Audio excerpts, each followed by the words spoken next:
Well, welcome to 20 Minutes with Mike. I'm so pleased that you're joining me today. I think we've got a great topic I'm going to be talking about, and that is habits, right? The small wheels that turn the big gears, the things that make a difference in your life. So let's get started. Um, you know, we live in a society, I think, that somehow has come to believe that success is some kind of overnight thing, that people are born learning how to play virtuoso musical instruments, or that they're like the Kardashians. They're just born into wealth, and that's just not true. I'm sure that there's a few folks that are born as geniuses, and they sit down, the kind of Mozarts of the world, who sit down at a piano, and by the time they're six, they're writing concerts, or minuets, or what have you. But for 99.9% of us, it doesn't work that way. And the people that are overnight successes after 20 years. You're rock stars. What you don't realize, for the most part, is the hundreds and hundreds, or maybe thousands and thousands of hours that they spent, playing the guitar, playing bad before they got good. It's certainly one of the things that I've learned over the years, playing musical instruments, that I got to be bad before I'm good. The first time I sit down and try to, play something, it's just awful. But by sticking with it and just keep doing it over and over and over, eventually it gets good. And first it gets to be okay, and then it gets to be good, and then at some point it might even get to be really good. And the time frame is not necessarily that long. So yesterday, for the first time, I decided to take a lap steel guitar lesson. I have my dad's old lap steel. It's a beautiful old Gibson. Lap steels make great sound. I really enjoy the kind of music that they make, so I want to learn how to play it. So I go in and I take a lesson, and it's rough when you're first starting out, but I'm going to be spending, probably 10 or 15 minutes every day just practicing. It doesn't have to be a huge commitment, but by next week's lesson, I expect to see some big improvement. All right, so let's talk about the quick and dirty ways to set a new habit, because if we're going to agree that success is based on our daily habits, and that's, I guess, I really need to start there. In my belief, I talk about this in my book Legalese, and I talk about, there's many authors who talk about this. Your overall success is going to be based on your daily habits, and whether it's reading the stories by Tim Ferriss, or some of the other books. Like one of my favorite books here, The Power of Habit by Charles Duhigg. Phenomenal book. I have an autographed copy of it. This book really kind of lays it out, but there's other books, Atomic Habits, and they all stand for the same proposition. And that proposition is that you've got to just chip away at this. You do this on a daily basis, and eventually you will gain the skills, or you'll get the fitness, or whatever. So it's like, if you want to get healthy, if you want to get fit, you've got to exercise, and that exercise might start off with just going for a walk, and it might be a short walk. It might be down to the end of the driveway and back, but eventually you'll be able to do more and more if you stick with it. So Charles Duhigg, in his book The Power of Habit, said that habits have three components. There's the cue, which is the trigger to the habit. There's the routine, which is the contact, the action, or the thought, the thing that you're trying to develop. And then the reward, the reason for the conduct, that the action or the thought that tells the brain to continue to do the loop. So if you're doing something that has no reward, that you don't want to do, it's going to be hard to continue doing it. So let's just take the concept of getting fit. Let's say you're out of shape, you need to drop a bunch of weight, you're out of breath going up a set of steps, and you really want to change that. And the reason that you want to change that is because you have a new grandchild, and you're thinking to yourself, if I stay in this kind of shape, I may not live long enough to see my grandchild grow up, but even if I do, I'm not going to be able to do anything with him because I'm exhausted all the time. All right, so that would be your why. I want to be fit enough that I can spend time with my grandson. So that's very personal to me. I want to go skiing when my grandson is 18. That's 16 years from now. That's going to put me, in my late 70s. Is it doable? Absolutely, it's doable. But I can't sit on my duff and do nothing, right? I'm going to have to continue to work out and stay fit and stay healthy, and take care of myself and eat well. That's my why. Okay, on that particular level, I've got a whole bunch of different things that I like to do, but that's just a really good example of why is it that you want to do this. And if your why isn't strong enough, you will lapse. The truth is that there's hardly anything that any of us do that we want to do every single day. I mean, I love riding my bike. If you've listened to any of these, it's like one of my great passions. But you know what? I don't feel like getting out on the bike every day. I love skiing. But the truth is, I don't really want to go skiing every single day. I don't want to do 100 days a year. I like doing my, 15 to 20 a year, even though I love being out on the slopes. But, there's just times that I just don't want to do it. Now, on the fitness side, yeah, I don't necessarily want to get on the bike every day. There are days that I just make myself get out there, make myself do the things that I know I need to do, so that I can do the other things that I want to do. Okay, so let's take a step back. In light of this knowledge, that there's three components to a new habit. There's the cue, the routine, and the reward. Let's start, let's kind of break those things down. So we've already talked about the reward. What is it that you want to achieve? Is it losing weight, learning how to play a musical instrument? Part of the thing is maybe you want to learn to play a musical instrument because you want to play with some friends. I mean, I haven't been here in Santa Fe very long, but now I have a couple guys that come over and we play music at least once a week, sometimes more. I mean, I get just huge joy out of that. But in order to do that, I've got to actually be able to play the instrument, right? I don't have to be great, but I've got to be good enough that I can actually, not embarrass myself and be good enough that people will want to play with me. Right. So you have to, there's a certain skill level that you need to achieve. If you want to go bike riding with a group of people, you have to have a certain level of fitness or they're not going to want to ride with you. They'll ride with you once and you're too slow and they're going to leave you behind. And that's, nobody wants that. So what is the why? What is it that you want to accomplish? And whatever it is, you need to make it important enough to you so that it has some power, so that it will drive you. So, for example, I listened to a podcast with Tim Ferriss, and he was talking to a fellow, and I can't remember his name, but he talked about the Centennial Olympics. And what he was talking about is when you were 100, what are you going to be able to accomplish?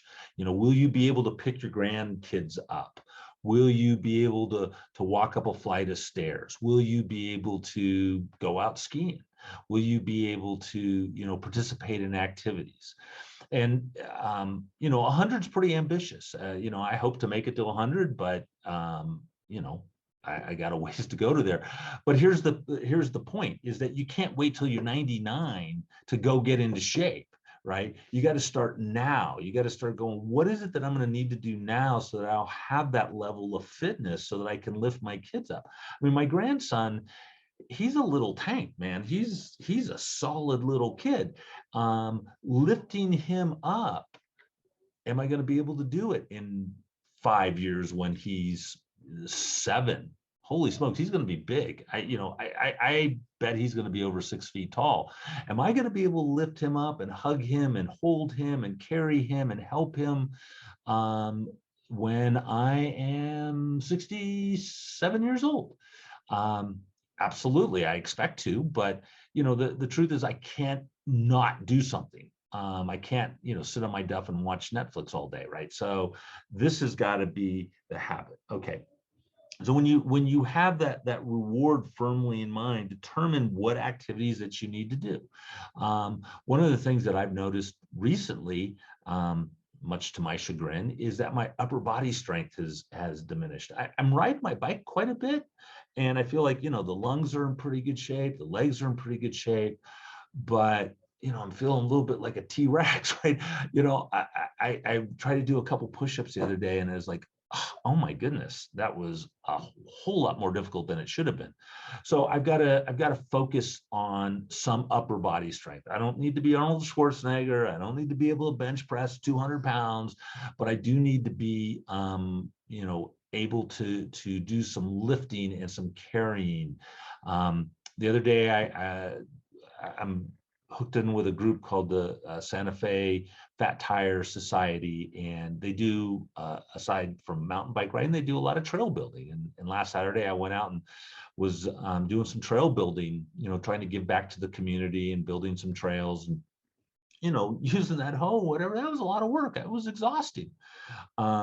You want to maintain some level of fitness if you want to be able to do that. So, what is the activity that you're going to want to do? If you want to learn to play the guitar or any musical instruments, you're going to have to learn how to do your scales, and you're going to have to learn the finger picking, or how to fret certain notes, or how to make a bar chord, or how to play something. So those are the things that you're going to have to practice so that you can actually achieve your goals. And here's the trick, in my opinion. You need to make it something that you enjoy enough that you're actually going to do it. If you absolutely hate running, then running is probably not going to be the exercise for you if you want to get in shape. There's a million other things you can do. There's walking, there's biking, there's rowing, there's strength training. There's all kinds of things. But if you don't have to do the things that you hate, because if you do things that you hate, you're not going to do it. So I know, back in the day when I was a kid, it was always running, go run laps. And I was a runner in high school. I was a runner in college. I don't hate running, but I don't really like it either. So it's not something that motivates me. I would way rather ride my bike. So find something that you enjoy, the activity that you enjoy that will actually reach your goal. And as I said, be aware that there's nothing that you're likely to want to do every single day, and give yourself some grace. If you do the things that you want to do 80% of the time, that's pretty damn good. I think if you fall below 50% of the times that you set out, if and I've talked about this, planning your week in advance, and part of that is, what activities are you going to engage in? When are you going to play music? When are you going to, work out? When are you going to, if you're a gardener, when are you going to go gardening? You kind of lay those things out. When are you going to do those? And if you find that you're only doing it about half the time, then you need to really reassess that. But if you're hitting 80% of the time, that's pretty darn good. And don't expect, don't over expect from yourself. Don't expect to be 100%. That just leads to more anxiety and tension and becomes a negative. You want it to be something that you enjoy.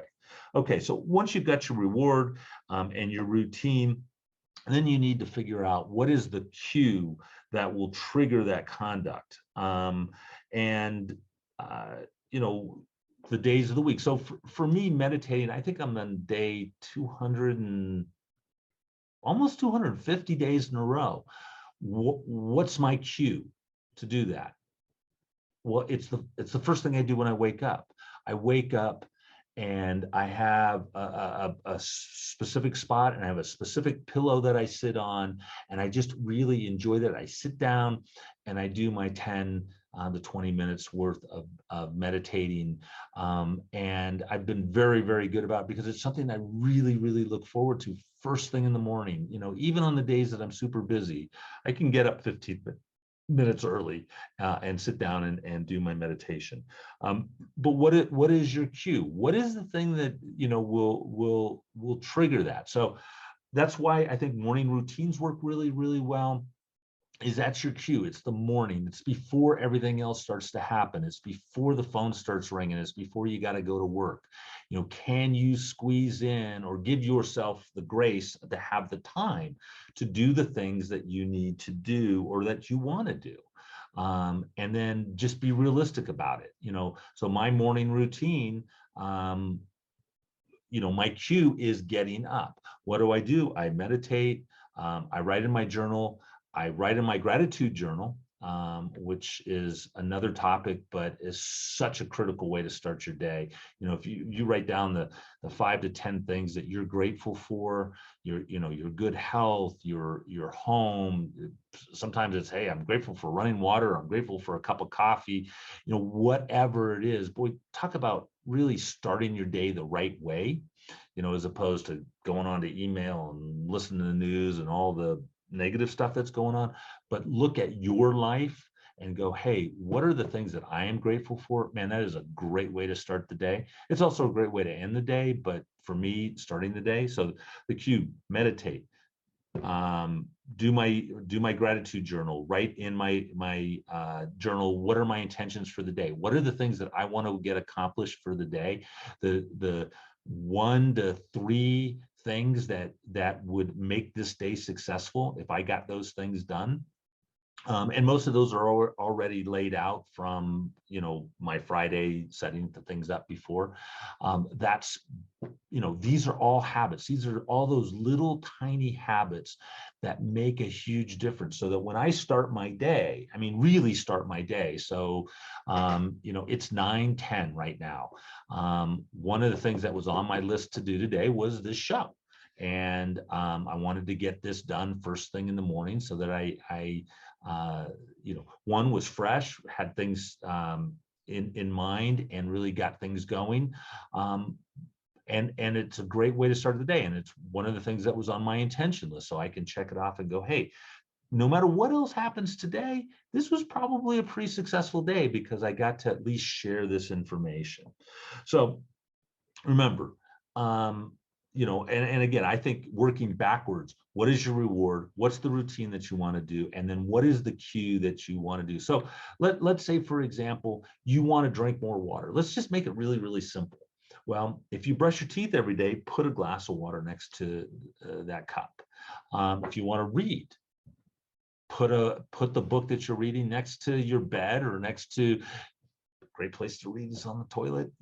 Let's be honest about it. You might only get a few minutes there, but at least you've got the book and you can start. My book actually is perfect for that because all the chapters are super short. But the point is, set up that habit. I think I've talked about this before, and there goes the crow, and the wolf is about to howl. So we're at our 20 minutes. And I want to keep to, my 20 minutes, but One of the habits that I wanted to develop years ago is I needed to drink more water. I just did. So every night when I go to bed, there's a glass of water sitting next to my bed. So when I get up, the first thing I do is I drink that glass of water. So at least I got one in. The reward is I'm more hydrated. The task is drink the water, which is fine. And the cue is it's sitting right there. So, think through what it is that you want to accomplish. It is those small habits that you do each and every day that lead to the huge successes. Okay. And if you do that, and if you discipline yourself to do that, you will find that you will improve whatever it is that you want to improve. All right, everybody, I hope you find this helpful. And all I can say is, as I always and remember, be grateful for what you have and be willing to work for what you want. All right, y'all take care.